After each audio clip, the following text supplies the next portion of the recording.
Hearing വിവാദത്തിൽ chief secretary Sarada മുരളീധരനെതിരെ പരിഹാസവുമായി എൻ പ്രശാന്ത് IAS.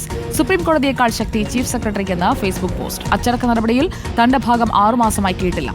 സമർപ്പിക്കുന്ന രേഖകൾ അപ്രത്യക്ഷമായെന്നും അതിനാലാണ് ലൈവ് സ്ട്രീമിംഗിനായി അപേക്ഷിച്ചതെന്നും കുറിപ്പിൽ പറയുന്നു.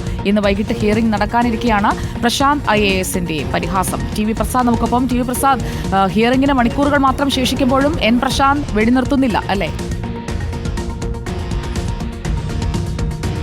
അതേ സുജിയ, ഹിയറിംഗിൻ്റെ അവസാന മണിക്കൂറിലേക്ക് കടക്കുമ്പോഴാണ് ചീഫ് സെക്രട്ടറിയെ കടന്നാക്രമിച്ചുകൊണ്ട് ഒരു ഫേസ്ബുക്ക് പോസ്റ്റ് ഇടുന്നത്. ഇത് പരിഹാസം മാത്രമല്ല, ഒരു മുന്നറിയിപ്പ് കൂടിയാണ്.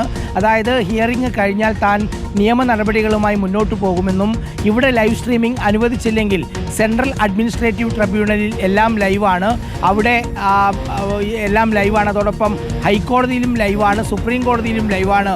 അതുകൊണ്ട് സുപ്രീം കോടതിയേക്കാൾ പവർ ചീഫ് സെക്രട്ടറിക്കാണ് എന്ന് പറഞ്ഞുകൊണ്ടാണ് തൻ്റെ ഫേസ്ബുക്ക് പോസ്റ്റ് അവസാനിപ്പിക്കുന്നത് പ്രശാന്ത്. മാത്രമല്ല, കഴിഞ്ഞ 6 മാസമായി ഈ നടപടിയിൽ തൻ്റെ ഭാഗം കൂടി കേൾക്കണമെന്ന് നിരന്തരം ആവശ്യപ്പെട്ടതാണ്.